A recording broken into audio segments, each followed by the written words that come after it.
चंद्रयान-3 के चंद्रमा की कक्षा में सफलतापूर्वक प्रवेश करने के एक दिन बाद रविवार को अंतरिक्षयान द्वारा ली गई चंद्रमा की पहली झलक जारी कर दी गई है। इसरो ने इसको साझा किया है। इसके साथ ही हमारा उतावलापन और भी ज्यादा बढ़ गया है। चांद हमारे लिए सपनों का बादशाह है। हमें से किसी ने भी सूरज पर जाने की तमन्ना कभी नहीं की, पर चांद पर जाना सब चाहते हैं, क्योंकि चांद शीतलता प्रदान करता है। चांद सुंदरता का दूसरा नाम है। चंद्रयान-3 चांद की कक्षा में प्रवेश करने के बाद और नजदीक पहुंच गया है। भारतीय अंतरिक्ष अनुसंधान संगठन इसरो ने जानकारी देते हुए बताया कि उसकी यह कवायद सफलतापूर्वक पूरी कर ली गई है और इस तरह अगली कवायद 9 अगस्त को की जाएगी।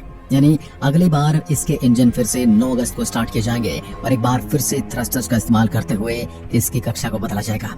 अंतरिक्ष की गहराइयों पर नजर रखने वाले लोग पल पल चंद्रयान-3 के सफर पर नजर बनाए हुए हैं। उनके साथ ही पूरा देश भी ये जानना चाहता है कि चंद्रयान-3 अब कहां तक पहुंचा। तो इसलिए आपको बताते कि चंद्रयान-3 अभी कहां है और क्या कर रहा है। चंद्रयान-3 फिलहाल चंद्रमा की कक्षा में है और यह धीरे धीरे चांद के करीब पहुंच रहा है। चंद्रयान-3 की लाइव लोकेशन की जानकारी के लिए एक लाइव ट्रैकर भी लॉन्च किया गया है, जिसके जरिए आप देख सकते हैं कि चंद्रयान-3 कहां तक पहुंचा और उसे चांद पर पहुंचने में कितने दिन लगेंगे। बेंगलुरु स्थित इसरो कार्यालय में telemetry tracking and command network लगातार चंद्रयान की गति, स्थिति और दिशा पर नजर रख रहा है। चांद के ऑर्बिट में सफलतापूर्वक प्रवेश करने के साथ ही चंद्रयान-3 ने नजदीक से चांद की खूबसूरत तस्वीरें भी भेजी हैं। भारतीय अंतरिक्ष अनुसंधान संगठन ने चंद्रयान-3 द्वारा लिया गया चांद का वीडियो जारी किया है। इसरो ने वीडियो ट्वीट करते हुए लिखा है, 5 अगस्त 2023 को चांद की कक्षा में प्रवेश करने के दौरान चंद्रयान-3 अंतरिक्षयान द्वारा चांद को देखा गया है और जैसे उसने चांद को देखा है वैसे ही हम आपको दिखा रहे हैं। इसरो ने बताया, अंतरिक्षयान ने चंद्रमा के और नजदीक पहुंचने की एक प्रस्तावित प्रक्रिया को पूरा कर लिया है। इंजनों की रेट्रो फायरिंग ने इसे चंद्रमा की सतह के और करीब पहुंचा दिया है। यानी अब 170 किलोमीटर गुना 4313 किलोमीटर। इसरो ने आगे कहा, चंद्रयान को चंद्रमा के और नजदीक पहुंचाने की अगली कवायद 9 अगस्त 2023 को भारतीय समयानुसार दोपहर 1 बजे से दोपहर 2 बजे के बीच में किए जाने का कार्यक्रम है। इसरो ने बताया कि चंद्रयान-3 को चांद पर लैंडिंग से पहले 17 अगस्त तक 3 और अभियान प्रक्रियाओं से गुजरना होगा, जिसके बाद लैंडिंग मॉड्यूल प्रपल्शन मॉड्यूल से अलग हो जाएगा। इसके बाद लैंडर पर डी ऑर्बिटिंग कवायद की जाएगी, यानी कि उसको ऑर्बिट से बाहर निकालने की प्रक्रिया पर काम किया जाएगा। चंद्रमा की सतह पर उतरने से पहले लैंडर पर डी ऑर्बिटिंग कवायद को अंजाम दिया जाएगा और फिर चंद्रयान 23 अगस्त को चंद्रमा की सतह पर सॉफ्ट लैंडिंग करने का प्रयास करेगा।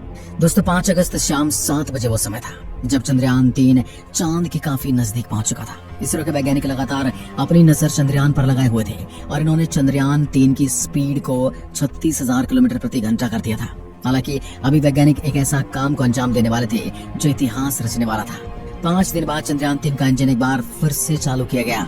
इससे पहले दोस्तों, चंद्रयान-3 14 जुलाई से 31 जुलाई तक पृथ्वी के चारों ओर ही चक्कर लगा रहा था। उसके बाद इसने इंजन को 1 अगस्त की आधी रात को चालू किया गया और चंद्रयान-3 पृथ्वी की कक्षा को छोड़कर सीधा चांद की ओर रवाना हो गया।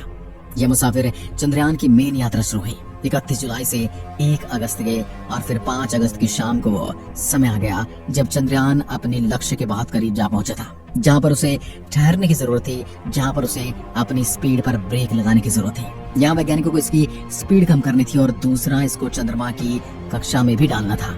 ये काम इतना आसान तो नहीं था दोस्तों। चंद्रयान की स्पीड इसलिए कम की गई क्योंकि चांद का गुरुत्वाकर्षण बहुत ही कम है। इसलिए स्पीड कम करने के लिए चंद्रयान-3 के इंजन को चालू किया गया और इसके थ्रस्टर्स को 25 मिनट तक ऑन रखा गया। इसके बाद चंद्रयान-3 ने वो काम कर दिखाया जिसकी उम्मीद हम और वैज्ञानिक सभी कर रहे थे, और वह था इसकी चांद की कक्षा में सफलतापूर्वक एंट्री करवाना, जिसमें चंद्रयान-3 और हमारे इसरो के वैज्ञानिक सफल रहे।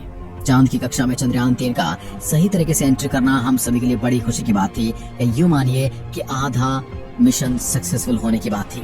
वैज्ञानिक तो इस खबर से बहुत ज्यादा प्रसन्न है। उनकी मेहनत रंग लाई है। उनका कहना है कि चंद्रयान सही सलामत है और वो पैरामीटर पर सही ढंग से काम कर रहा है। 5 अगस्त की रात तो निकल गई, लेकिन 6 अगस्त का दिन भी इतना ही महत्वपूर्ण होने वाला था, क्योंकि इस दिन चंद्रयान चांद को चक्कर लगाएगा और फिर धीरे धीरे अंडाकार चक्कर काटते हुए चांद के और करीब पहुंच जाएगा। इस दौरान चांद का पहला चक्कर चंद्रयान-3 से 6 अगस्त सुबह 11 बजे तक पूरा कर लेगा, जिसके बाद दूसरे ऑर्बिट में डालने के लिए इसका काम फिर से शुरू किया जाएगा। इसके इंजन को चालू किया जाएगा। और फिर उसे दूसरी कक्षा में धकेल दिया जाएगा। इसके बाद अगली कक्षा के लिए फिर से इसका इंजन चालू किया जाएगा और इसे ऐसा करके 9 अगस्त के बाद अगली कक्षा में एंट्री करने के लिए हमें 14 अगस्त का इंतजार करना पड़ेगा।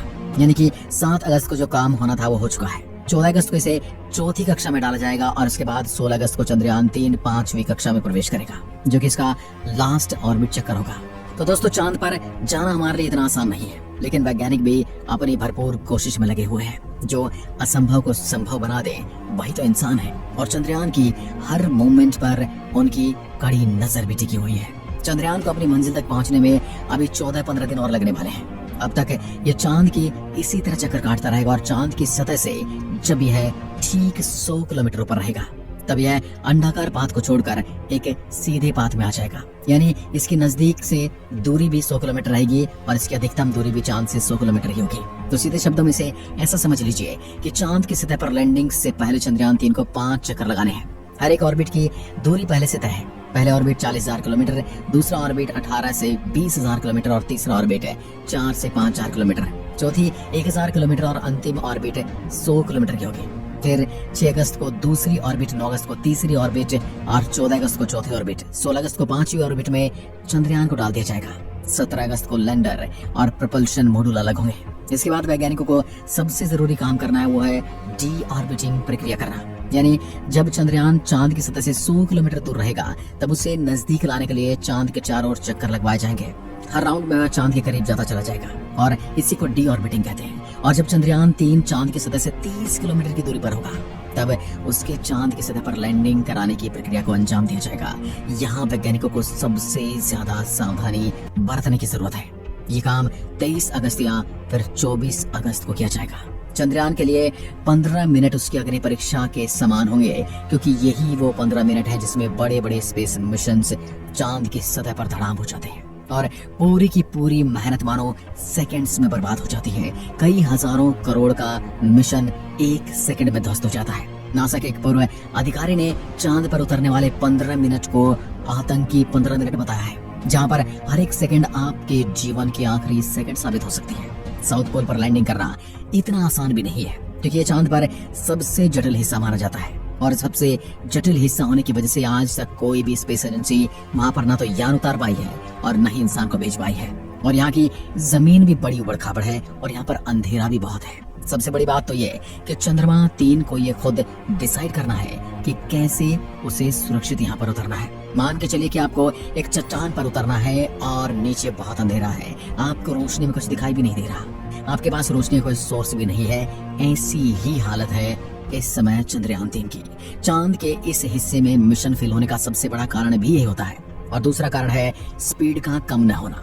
यदि हमने स्पीड को ठीक से कम नहीं किया, सपोज करो कि हमें स्पीड बिल्कुल कम करनी है, जो इसको आराम से 1 किलोमीटर प्रति घंटा या 2 किलोमीटर प्रति घंटा की रफ्तार से इसको लैंड करा पाए। अगर हमने उसको 3 या 4 पर भी छोड़ दिया तो ये हमारे लिए खतरनाक हो सकता है। इसलिए चंद्रयान 3 को सबसे पहले अपनी स्पीड कम करनी होगी और स्पीड को कम करने का काम उसके अंदर लगे थ्रस्टर्स का ही होता है। इसे अपोजिट अपर की तरफ धकेल देते हैं और इसे वजह से स्पीड कम हो जाती है और ये धीरे धीरे उस सतह तक जाकर पहुंच जाता है जहां पर इसे उतरना होता है। उसके बाद थ्रस्टर्स बंद हो जाते हैं और ये वहीं पर आराम से रुक जाता है। अगर बात करें चंद्रयान 2 की, तो वह चांद के बेहद नजदीक पहुंचकर फेल हो गया था। उसके साथ दिक्कत ये हुई थी कि उसके थ्रस्टर्स जो थे उन्होंने ठीक से काम नहीं किया था। ये यूं कहें कि हमारा संपर्क उससे टूट गया था और इसी वजह से वो अपनी स्पीड कम नहीं कर पाया था और उसके अंदर जो आर्टिफिशियल इंटेलिजेंस थी वो ठीक से चांद की सतह का कैलकुलेशन नहीं कर पाई थी और उसका संपर्क टूट गया, जिसकी वजह से वो क्रैश लैंड हो गया था।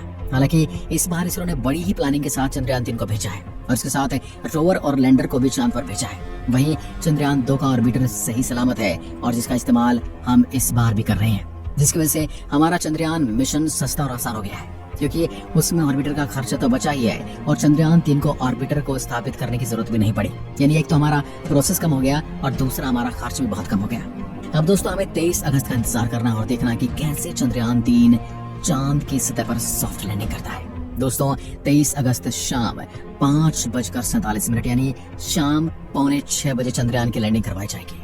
इस बार वो गलती नहीं होगी जो पिछली बार हुई थी। लैंडिंग के बाद लैंडर और रोवर चंद्रमा पर 14 दिन तक काम करेंगे, क्योंकि चंद्रमा पर 14 हमारे 14 दिन के बराबर एक दिन होता है और एक रात होती है। तो ये सिर्फ और सिर्फ दिन में ही काम कर पाएगा। उसके बाद चंद्रमा पर ऐसी रात आएगी जो बहुत ही ज्यादा ठंडी होती है, जिसका तापमान -153 डिग्री सेल्सियस तक हो जाता है। उस समय सरवाइव नहीं कर पाएगा और सिर्फ इसके पास काम करने के लिए 14 दिन है, जहाँ पर चांद के दिन वाला हिस्सा है। मॉड्यूल चंद्रमा की कक्षा में रहकर धरती से आने वाले रेडिएशंस का अध्ययन करेगा। इस मिशन के जरिए इसरो पता लगाएगा कि चांद की सतह पर भूकंप कैसे आते हैं। यहाँ चंद्रमा की मिट्टी का अध्ययन भी किया जाएगा। चंद्रमा की मिट्टी में खनिज पदार्थों की खोज की जाएगी। चंद्रमा की सतह में नमी को ढूंढा जाएगा और चंद्रमा के वातावरण में पानी की खोज चंद्रयान 2 पहले ही कर चुका है। अब जरूरत है हमें कुछ ऐसे वातावरण को ढूंढने की जहाँ इंसानी बस्तियां बसाई जा सके और फिर चांद को एक नई तरीके से अध्ययन किया जा सके और अंतरिक्ष के और भी ग्रहों के बारे में जानकारी मिल सके।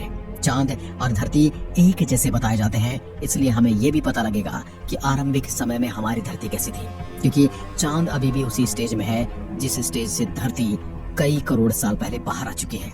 आज की वीडियो में बस इतना ही। अगर वीडियो पसंद आई तो लाइक कीजिए और ऐसी वीडियोस के लिए चैनल को सब्सक्राइब जरूर करें। धन्यवाद।